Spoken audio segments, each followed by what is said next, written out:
Welcome back to the Ice Bath Sports Podcast. I'm Griff. I'm Matt. Happy Ice Bath Week. We got Jets Eagles this week. This is a big one for us.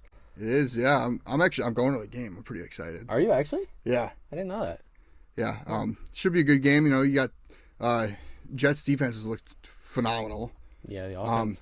Offense on the other hand, yeah. And Breece Hall looked great. Yeah, he does. He does. You just got back from Miami. I did. You saw an interesting game. Giants, Dolphins, and it was. I wish it was a better game. I wish it was a little more competitive. Aside from like the end of the second quarter where the pick six, Pinnock got the pick six. Yeah, Jets legend. Yeah, it's nice going to games where you're not a fan of either team. I did that for the first time last year, and it was a blast. I went to Ravens Dolphins, and yeah, I when you're not like super involved in either of the teams, it's just more enjoyable. Yeah, you get to just enjoy a sweat it out. Yeah, like, take it all part of the fun of like going to see your team is sweating it out. Yeah, but actually being able to sit back, relax, and say especially when you're in this Miami. is a win-win. Yeah. Miami was gorgeous. I stayed in the Brickell area. Ooh. Yeah, it's like near the financial district. It was really nice. Ate a lot of good food. The weather was gorgeous. Sitting in 100 degrees in middle of October. Yeah, it was one of the highest temperatures recorded for October in Miami. That's wild. So I'm a little toasty if you're watching this on the YouTube broadcast. Yeah, got a little tan going on. I don't know if it's a tan as much as I look like a lobster. But let's jump into the recap of last week. Starting off on Thursday, we had the Bears getting their first win. Yeah, I didn't know if they were going to get a win this year. They were not looking so hot. But yeah, Justin Fields had another great game. 282 through the air with 4 touchdowns, also 57 receiving yards. And how about DJ Moore? DJ Moore, yeah. I mean, hats off to you if you start DJ Moore this week because he had 8 catches, 230 yards, and the hat trick 3 scores. Yeah, a little hattie for him. We had another hattie, Jamar Chase. He's always open. Yes. Get him the ball. 15 catches, 193 yards, and 3 touchdowns. Bengals look good. I know it's against Arizona's defense, who's not the best, but Jamar Chase, you get him the ball, big things happen. He showed that. But those 2 games just go to show, the NFL is a week-to-week league. Oh, 100%. The team you get one week can be completely different from the team you get the next week. We try to make these predictions. We try to sit here. We try to, think we know what's going on, but really nobody does. It's all speculation. We had Washington winning, and then the Bears go out and lay up 40 on them. Yeah. The Bengals, I mean, it was a closer game than it should have been against Arizona, but a game that they needed to win. I'm pretty sure Joe Burrow came out and said that was a must-win for them. Yeah. I think the only prediction I was right on last week was Dalton Schultz. I said it was the Dalton Schultz game for the Texans. He had 7 for 65 in a score. Yeah. And outside of that, I think I was pretty far off on pretty much everything else. So. Yeah. I mean, we'll go into our records in a little bit, and our records for last week were not spectacular in the least. But there was some big news that broke out. Huge news. I was on South Beach when this came out, and I was, toes in the water, butt in the sand, and I look at my phone and see Jonathan Taylor gets an extension. I was shocked. I'm very shocked. I thought that relationship was, irreparable. 100%, me too. He gets 3 years, $42 million. Mm-hmm. And he plays. I guess you could say he played. Yeah, I mean, he was definitely on a pitch count. Yeah, 100%. He had 6 carries, 18 yards, and 1 catch for 16 yards. I made the mistake of starting him in fantasy, like everywhere. Yeah, I started him in one league, set him in another. I think the problem is now, though, you have him on that pitch count, and Zach Moss does what he did. Right. Zach Moss goes 23 for 165 and 2 touchdowns, also bringing in 2 catches for 30 yards. 25 touches right there, almost 200 total yards and 2 scores. And you beat the Titans while doing it. Right. So, like, getting that win and seeing that, Zach Moss is an efficient running back after you just paid Jonathan Taylor $14 million a year. The problem is you also saw that Zach Moss was an efficient running back these last couple of weeks. Yeah. Ever since week 1, after he was out week 1, came back week 2, he's been really good. Let's see. What is he? Right now in fantasy, he's RB6. Wow. He put up, in PPR leagues, he put up 23 27, 11, 37. Wow. Yeah, I mean he's been definitely lighting up the stat sheet, but now you paid Jonathan Taylor. You can look at it two ways. Either you want to save your asset. Hey, listen, and protect you've him. got a really good running back by committee now. Right, that's true. But Taylor's the type of guy though that he reminds me a little bit of Derrick Henry, where I feel like you got to get him 15, 20 carries a game for him to produce, because he'll have 3-4 straight runs of 2 yards, but then he breaks off the big ones. He breaks off the big ones, and he's done that his entire career so far. So yeah, I know, I completely agree there. But I mean, Zach Moss is like a perfect complement back, especially now that you don't have Richardson for who knows how long. Yeah. But I think Minshew starting now it's huge for the running back. It's definitely going to improve their value. Yeah, because I mean, you have Richardson out there. You're worried about him taking away carries. Yeah, right, and vulturing touchdowns. And you're not worried about Gardner Minshew taking off and scrambling. Well, yeah, I mean, don't get me wrong, Gardner Minshew can hold his own when it comes to his athleticism, but he's no Anthony Richardson. Nobody is. Yeah, no. But Anthony Richardson wasn't the only one that is injured, actually. Yeah, we got some big injuries. Yeah, some really significant ones. Start off with Justin Jefferson, his hamstring. He's got placed on IR. Was he officially placed? I saw there was rumors of it. Yep, was officially placed on IR. I believe so, unless it was just rumors, but I'm like 99% sure. I think he's played his last game as a Viking. Really? I do. You think he gets traded? Yes. I don't know. I think when you have somebody as special as Justin Jefferson, I don't think there's any amount of draft capital, players, or any sort of value that you can put a price on. A player like that is you can't put a price on. I guess they may work something out. They may get a contract figured out, but as long as he doesn't have a contract, I will tell you he won't play in another game this season. I don't know. Especially they put him on IR, he misses 4 games. They go 1-3. He has no reason to come back without a contract when they're pretty much out of it by then. I don't know, but football, I mean, it's a lot different. It's not like it's baseball, or basketball. I agree, but it's also Justin Jefferson. He knows his worth. Yeah, but I don't think he's the type of guy to shut himself down for the year just because the team is struggling. I think he might. I mean, because wouldn't he have given up so far?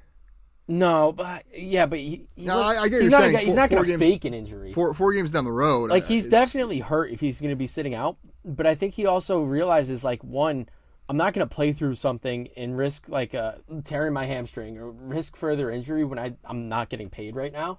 Mm-hmm. Because he's going to get paid by somebody. If it's not Minnesota, somebody's going to throw. Now he's also injured.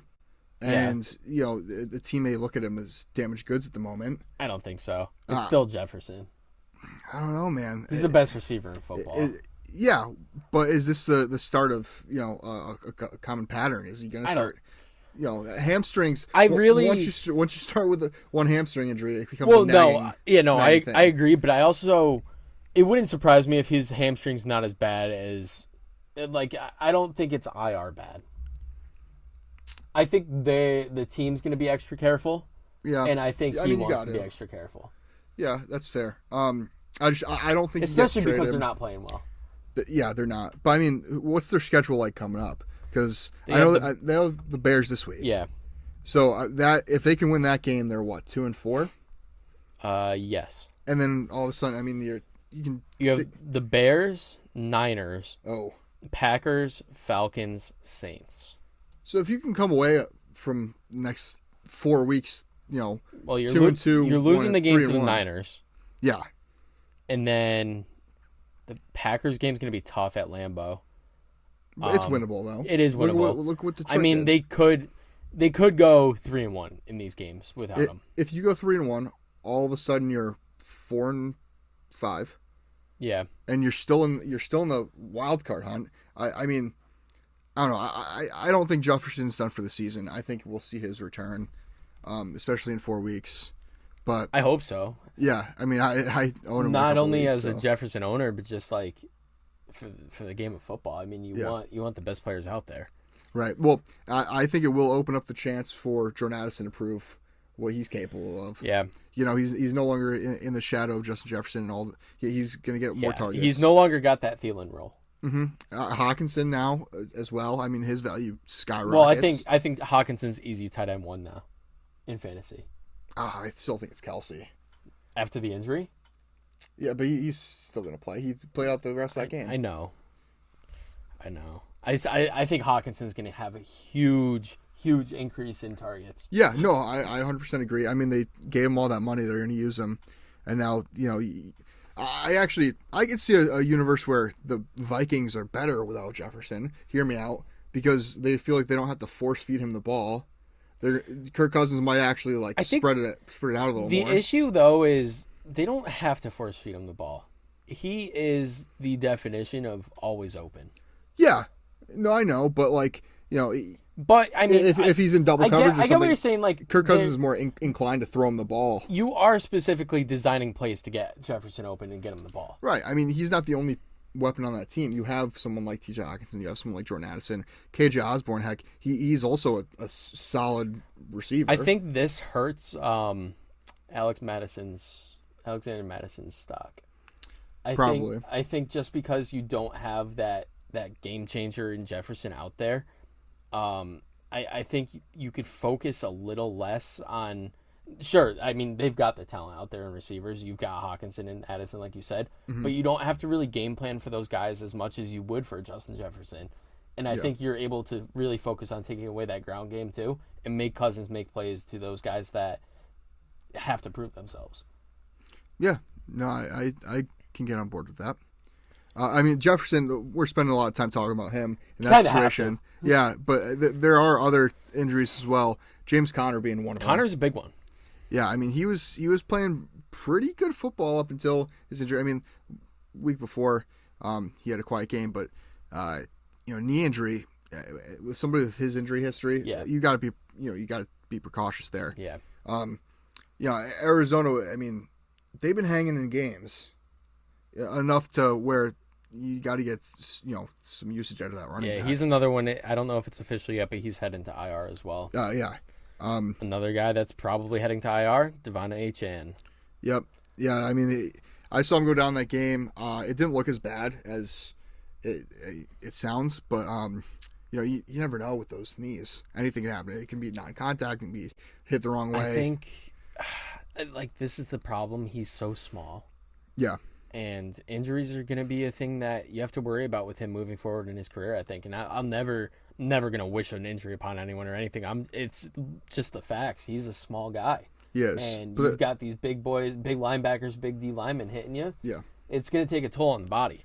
Yeah, I mean, and he was putting up numbers before he got hurt. So this is another guy that's definitely a hit to Miami's offense, but they're getting Jeff Wilson back. Getting Wilson back, and Raheem Mostert, even last week, he, 10 carries, 70 yards or something like that, and it's a score. Yeah. Raheem Mostert's still going to... But then again, Mostert's another one of these guys that he hasn't really had a healthy season in forever. So is Jeff Wilson. Right. So now there's a huge question mark at that backfield of Miami of, maybe they got to go make a play for somebody at before the trade deadline. And then this last guy I wrote down as kind of as a joke. Not that injuries are a joke, but just because you have Justin Jefferson, De'Von Achane, James Conner, all these guys that have been playing very well, and then there's Daniel Jones, who it's not he had a neck injury. The play that he got hurt on, it looked pretty bad. Yeah, he took a big hit. His neck took it snapped. And I'm not actually, but it was on the sack, right? Yeah. That big sack. Yeah. Yeah. You could hear that throughout the entire stadium, the crack of that hit. Now, I'm sorry, any other quarterback in the NFL, specifically a pocket passer, like a Mahomes or like a Herbert, anybody else, that is a roughing the passer call on. 100%. Because it was a high hit, it was a 100%. Big hit, it was a hard hit. 100%. But because Daniel Jones is who he is, they didn't get that call. Now, trust me, don't get me wrong, I'm an Eagles fan. I'm not one to root for the Giants, but I think Daniel Jones truly gets a bad rep.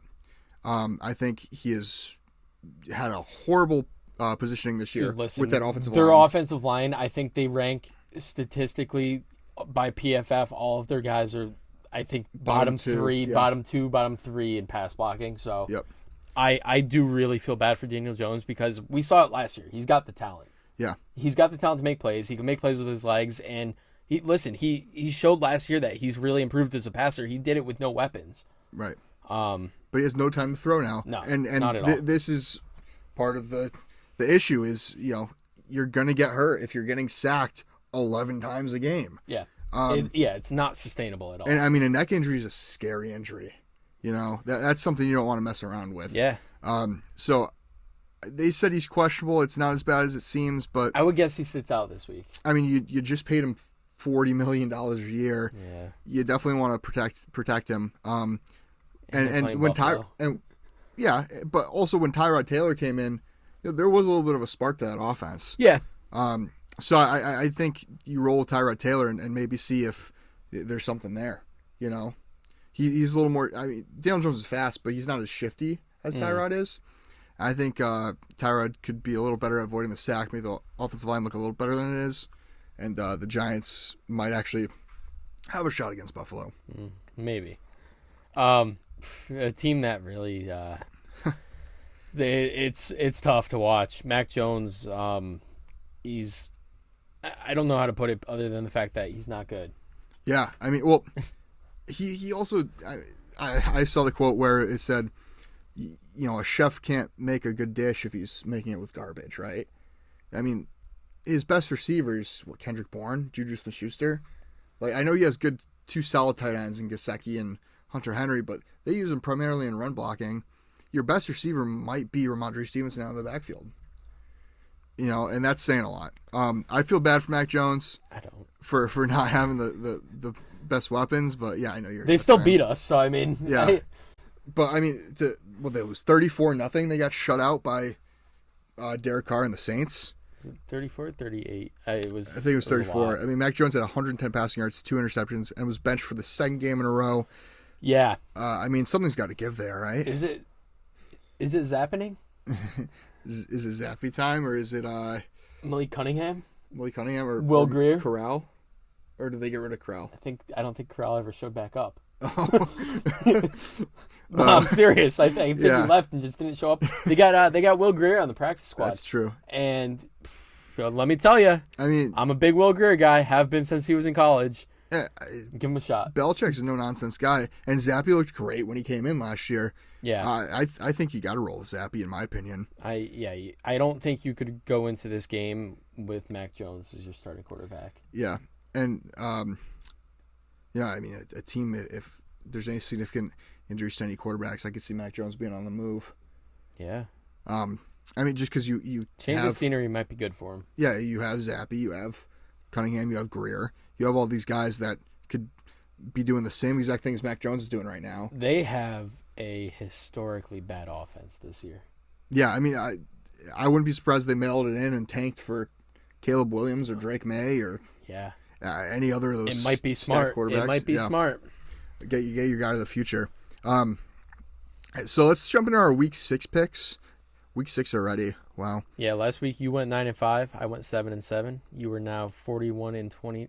Wow, 49-29. I am 48-30. You got me by a game right now. Yeah, that was a big swing. That 2-game swing last week. Let's kick it off. Thursday night football. Denver at KC. Enough said. I think KC wins this by a lot.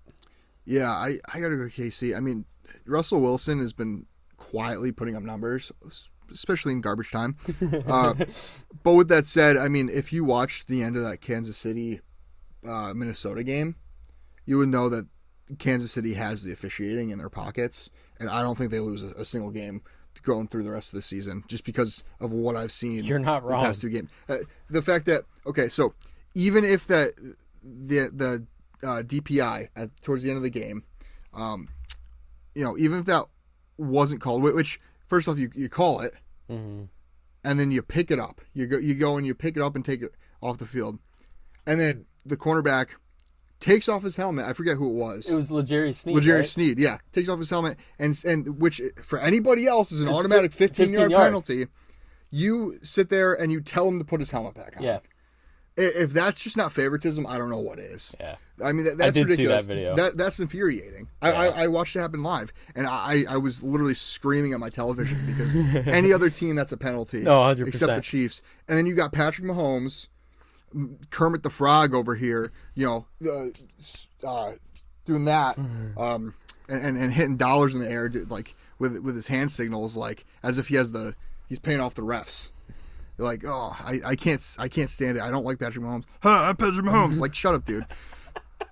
All right, Casey, Baltimore at Tennessee, 9:30 London game. Yeah, I'm gonna go. I'm torn here. I mean, these London games, they've shown you just have no idea. It's a toss-up. It's a coin flip. I landed on Baltimore on this one. I mean, yeah, it's hard because I feel like nobody travels well to London except for the Jags. And that's probably just because they're so used to it. And because, I mean, they were just there for 2 weeks. Yeah, I mean, Tennessee's been playing better football. They actually got DeAndre Hopkins involved in the offense last week, but I still got to give the edge to Baltimore. I think they're the better team on paper. Yeah, listen. But I wouldn't be surprised to see anything happen here. Lamar's receivers have to help him out. Yeah. Well, I mean, Zay Flowers is good. No, Zay Flowers is good, but they had like 4 touchdowns dropped. Yeah. It was bad. They should have easily won that game against Pitt, and they threw it away. But yeah, I'm gonna go Baltimore here. All right. Next up, we got Washington at Atlanta. I mean, Washington. This is a get right game for them. You just lose to the Bears on Thursday night. You have a kind of a mini bye coming off of playing on Thursday. But Atlanta's looked solid. Their defense looks good. They're home. I'm leaning Atlanta here. I'm going Atlanta, and just for the sole reason, I will not pick a game against Desmond Ridder at home until he loses. That's true too. Yeah, I mean, I brought it up last week. He still won. As bad as Desmond Ridder may appear to be in film. Listen, Ridder looked pretty damn good this week. I didn't watch the game. I just looked at the stat line. He looked pretty damn good. He went 28 of 37, threw the touchdown, 329 through the air. Had a rushing touchdown as well. Listen, he graded out very well on PFF. He was a top 5 quarterback this week. I don't expect that week to week. Yeah, but against Washington's defense, if he could show some flashes and show that he's got the potential to be their guy moving forward, they're gonna have more trust in him. Let him throw the ball, and just stop being so careful with him and trying to protect the ball. Let him make the plays. Yeah, I mean, Atlanta's just such a weird team too, because you have they should be so much better than they are. Yeah, you have Kyle Pitts, Bijan Robinson, Tyler Algier, Drake London, on offense. Even Cordero Patterson. Yeah, and I feel like they're just disappointing every week, at least in fantasy. Yeah, I mean, I think their biggest question mark is still at quarterback. Yeah, and you just have to let Desmond Ridder make the plays. Let him make bad plays. Let him make good plays, because it's only you're gonna have to see what you got in him. Yeah, it's growing pains for sure. And 100%. But when you're only having him drop back, I think his what was it, week 1, he threw the ball 18 times. I mean, he's thrown it 30 plus ever since. But I mean, listen, let him make the plays. Yeah, no, I gotta go Atlanta. I mean, Washington also, again, they got embarrassed by Chicago on Thursday night. Yeah. Next up, we got Minnesota at Chicago. Minnesota's without Justin Jefferson. That's a huge loss for them. Yeah. And I just got the notification that the Falcons have agreed to trade for Rams wide receiver Van Jefferson. Really? Yeah. I saw this morning that the Rams were shopping Van Jefferson. I didn't realize it would happen so quick. You know what? I kind of like that for Atlanta. Yeah, I mean, that's a nice guy to stretch the field. Yeah. It's a deep ball guy. Yeah. Interesting. But yeah, Minnesota, Chicago. I mean, Chicago coming off that big win against Washington. We were just talking about it. Minnesota, I feel like they should have had a bigger chance to come back against KC, but they didn't. No Jefferson. I'm leaning Chicago here at home. But that's because you convinced me before the episode that I should take them. I'm taking them. Yeah, I'm taking Chicago. I can't believe I'm taking Chicago. Well, Justin Fields the last 2 weeks has looked pretty good. Oh no, I know, and DJ Moore's been I just can't believe it, because when I was sitting here last week, I just didn't think I would pick Chicago once this year, and now I'm picking them against the Vikings. Who, if you told me before the season that I was picking Chicago over the Vikings, I would tell you that you're crazy. Yeah. So yeah, I'm going Chicago though at home. I think Fields has a day. That secondary in Minnesota is still rough. Yeah, no, I mean Minnesota's defense is definitely not been that And great. DJ Moore is going to have all the confidence in the world right now. For sure. Except I could see a quiet day from him this week. Coming off 2 back-to-back big games. Yeah. Especially one as big as against Washington. But then again, you do have the mini bye. Yeah. I don't know. We'll see what happens. But I'm also going Chicago. Seattle at Cincinnati. Yeah, I'm going to go Cincy here. I think their offense showed a lot. Like I said, I don't care that it's against Arizona. They really put it all together. Got the ball in Chase's hands. And you maybe have T. Higgins back this week. We'll see. But even if not, I think Cincy wins this one here. I'm going Seattle. Okay. Now, I'd feel a lot more confident if this game was in Seattle. Mm-hmm. It's been hard for me to pick Cincy just because of how they've looked to start the season. Again, not to discredit them, but it was Arizona they beat. No, I know. I don't hold too much weight to that. And Seattle's looked like a top 10 team in the league this year. I could agree with that. They have really high-powered offense. Their defense has been making plays. I think Seattle's just the overall better team on paper. And until Joe Burrow can consistently start performing, I'm going to be picking against them. That's fair. We got San Fran at Cleveland. San Fran's the best team in the league. Yeah. I mean, they didn't just beat the Cowboys on national television. They embarrassed them. Yeah. I mean, 42 to what? It was 42-14, right? Something like that, yeah. They laid up 42 against the Dallas defense has been, really good this top year. 3. Yeah. Listen, I know it's their system, but Brock Purdy's making the plays he needs to. Yeah, I mean, as long as he can sit there and make throws. If he can make those throws, and then you have the run game and that defense, that defense is tough. I mean, and they didn't even need to use McCaffrey much against Dallas. He had a quiet day. I think Jordan Mason had a bigger game. Yeah, I mean, because they didn't need to use McCaffrey. Right. Save him, Yeah, there's no point. I mean, he still had 19 carries, 51 yards, and a score. 2 catches, 27 yards. With that said, though, Cleveland's defense has also been sneaky good. Yeah. Cleveland's defense has been... It really has. Pretty solid. I think this could be a really good game, actually. I think San Fran comes out on top just because, I mean... I don't know if you look at their schedule. They have a cupcake schedule going forward. Oh, yeah, I know. I know. So, I mean, this is a game I could definitely see San Fran losing and slipping up on. But I got to ride with them after. Listen, I know they're slowly becoming your NFC rival here, but I really, really hope San Fran goes undefeated this year. I just want to see a team go undefeated. Hey, if Philly can. They're going to lose this week, what? Carolina at Miami.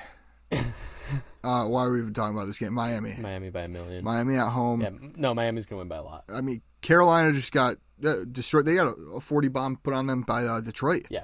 Miami's going to win by a lot. I mean, even Miami without Achane is still a disgustingly fearful team. Yeah. You got Tyreek Hill, Jalen Waddle, Raheem Mostert still. Yeah. Like, it's the greatest show on surf. It's like, I'm looking at these games, like, They didn't look great against the Giants on offense, which is scary because they still put up over they scored 36 or something like that. Yeah, I think it was something like that. 30. I want to see, like, I think they could go into this game and put up another 55. Yeah, I mean I wouldn't be surprised. Carolina's struggled, especially on defense. Yeah. I mean Carolina might be the new worst team in the league. Yeah, I think every week we have a new worst team. Yeah. Although we've been talking about how bad they are. Yeah, I mean, we don't need to talk more about that game. Miami all day. Yeah. Indy at Jacksonville. Now, Anthony Richardson might. Well, no, he's going to miss his game, right? Yeah. He's hurt. I mean, Jacksonville, they're home. Wait, is this their third straight home? No, because the Buffalo game was supposedly at Buffalo, even though it was in London. Yeah, I'm switching my pick. I'm going Indy. Just because Jacksonville's been in London for 2 weeks and they're going to have to adjust again, and I think they're going to come out slow. I could see that. I think the Indy ground game has a day. But the way Jacksonville held Buffalo's defense. I'm sorry, Buffalo's offense. Yeah. Last week. I mean, given I know the travel probably played a big part into it. Jacksonville just looked really good. They have. ETN looked really good. And I don't think Indy's secondary is going to be able to hold off. I mean, Zay Jones is back, and you got him to Calvin Ridley, Christian Kirk, Evan Ingram, Etienne out of the backfield. You have a lot of firepower on that offense for Jacksonville, and I don't think Indy is going to be able to put up the same amount of points as Jacksonville can. That's fair. New Orleans at Houston. Now, this is a game I've been going back and forth on. Yeah, me too. I mean, Houston looked really good. They almost won against Atlanta. That was a really close game, a really close ending. And Houston's home, and New Orleans is also coming off a blowout. They literally shut out the Patriots. The problem is, I don't think the Saints are that good. No, neither do I. Yeah, I think whenever you have a big game like that, I'm a firm believer in the NFL always levels itself out. They're going to come back down to earth. Yeah, I 100% think that. I do think Kamara has a big day. Right. Kamara's look good. But this is just on paper. I think New Orleans is the slightly better team. I think Houston's still trying to figure some things out. Tank Dell, I think, has a concussion, right? Yeah, he does. So that's a loss right there. I'm going Houston. I'm going New Orleans. Okay. I'm going Houston. I think they rely heavily on the ground game this game. I know it sounded like I was going to take Houston, but no, I'm leaning New Orleans. I think they rely heavily on Dameon Pierce here, and I think he has a day. Really? Yeah. Okay. All right. I mean, I think Kamara has a day. I think Chris Olave eats. I can see it. Yeah. New England at Las Vegas is the next game. I got to go Vegas. Yeah. And not even just because of how bad the Patriots have been, but their O-line's been terrible. And Max Crosby last night. Yeah, Crosby looks insane. I personally think after watching that game, Crosby single-handedly won them that game. Yeah, he's a beast. He's a difference maker. I mean, he has so many tools in his belt when it comes to pass rushing. He's going to be in the discussion for Defensive Player of the Year, as he should be. He's arguably a top 3. I'd go top 5 edge rusher. Mm-hmm. I mean, you got to put him up there with Bosa. You got to put him up there with Parsons. You got to put him up there with Watt. At this point, he's established himself, and I think he's a real game wrecker, and I think he's going to be a big part of this game against New England as well. And he looks like a pirate. Yeah, he does. No, I mean, New England's just been messy, to say the least. Vegas, I mean, you have Josh Jacobs, you have Devontae Adams on offense, you have Max Crosby on defense.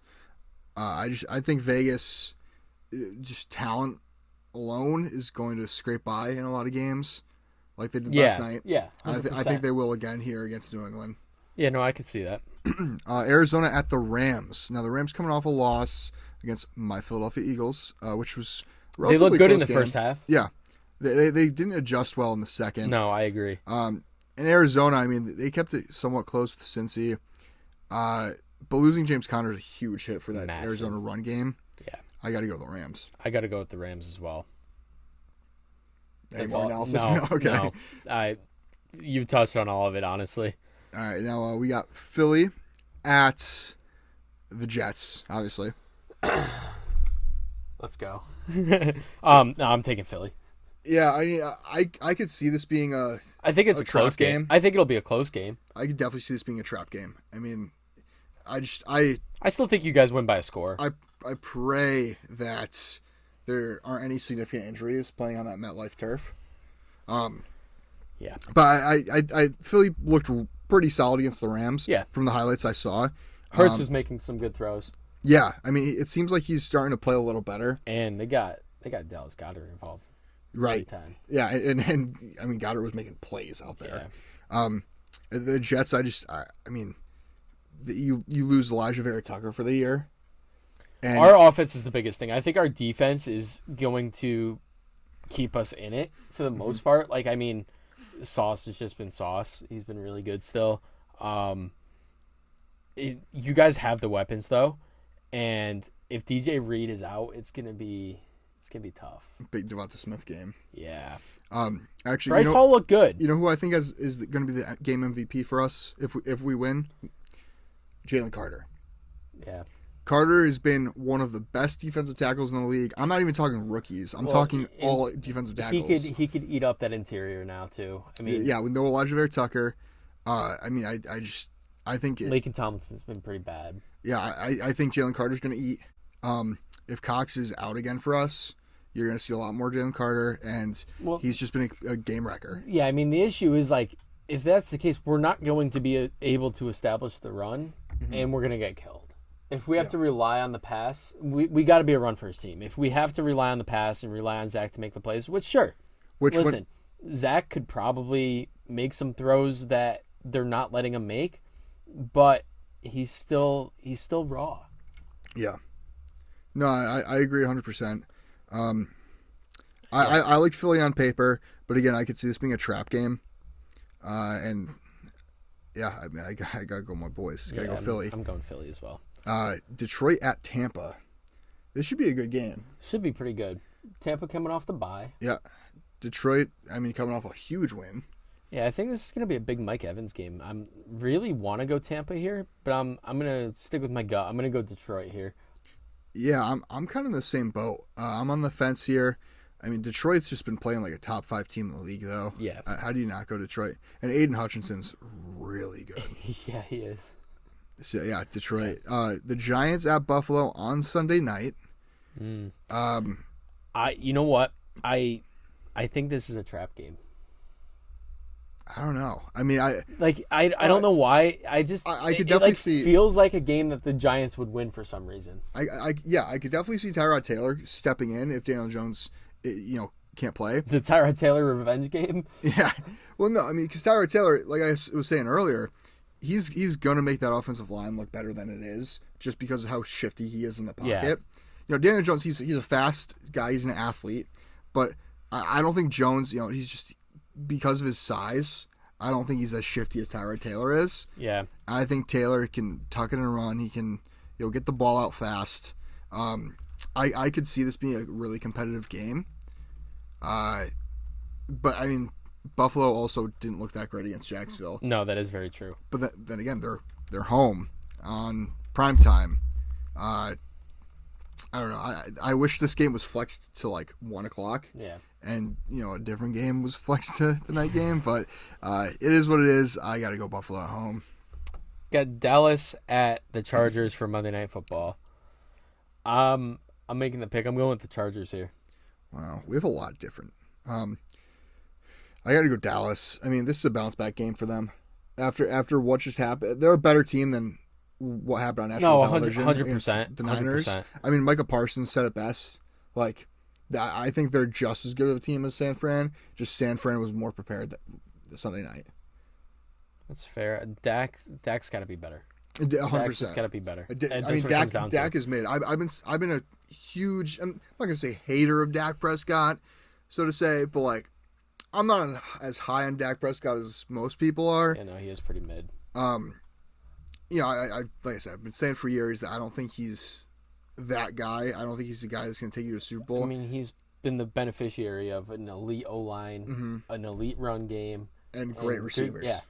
I mean, you put anybody in the situations that Dak has been in, and they're going to perform. Yeah. Probably perform better. Yeah. I could see next year this being Trey Lance's team easily. I could see that as well. Yeah, I mean, is Dak's contract up at the end of the year? I'm not sure. There might be an opt-out or something in it. Actually, I think I remember looking into it, and I think there might be opt-out in like 1 or 2 years. But yeah, no, I got to go Dallas. I mean, the Chargers, I know they're coming off a bye, right? But yeah. Yeah. Which, actually, that's huge for them because Herbert broke his finger. Right. Non-throwing hand, but... But then again, I mean, I think Dallas is going to travel well.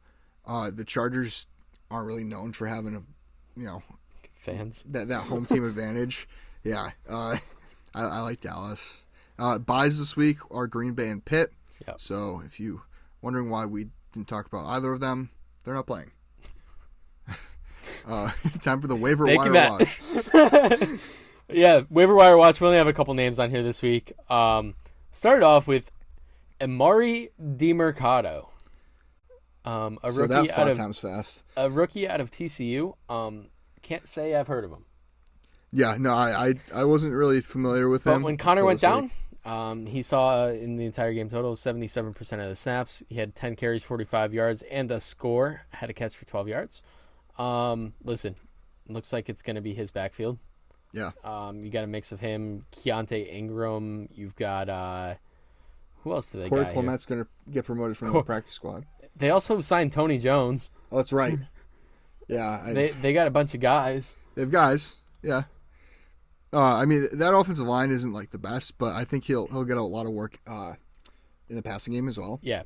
So I think he's definitely worth a pickup. I mean, they have to run with somebody. They got to pass to somebody. Yeah. He's that somebody. Jaleel McLaughlin makes it back on the list. Yeah, he got involved again in for Denver. 9 carries, 68 yards, and then 3 catches, 21 yards, and a touchdown. Yeah, pretty good. He is... I can't believe I'm saying this because it's a guy that I learned of last week. But, I mean, obviously watching that game, he is one of the most explosive runners I've ever seen. I didn't really watch. Every single carry, it looks like he is shot out of a cannon. Wow. He runs, honestly, because I've seen it back-to-back weeks, he ran against us like he did, like Isaiah Pacheco did. Oh, wow. Just a hard-nosed runner, just north-south.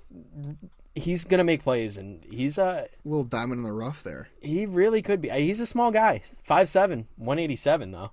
Like a bowling ball. He is like a bowling ball, and he's quick. So I really like Jaleel McLaughlin. I really hope that... I mean, listen, as a Javonte Williams owner, I hope he doesn't take over this backfield. But he's got the potential to. Yeah. If he's playing as well as you're saying, I think that could be his backfield to lose, especially with Javonte Williams' injury history. Yeah.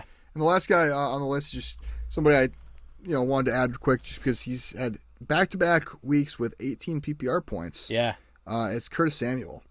I feel like every year. Yeah, every year he has a little stretch where he's been doing well. But, I mean... when he's healthy, he's a playmaker. He is. What's the stat line looking like, Griff? Last week, he had 6 catches, 65 yards, and a score. The week before against Philly, he had 7 for 51. He's getting targets. He's playing in around 70% of the offensive snaps.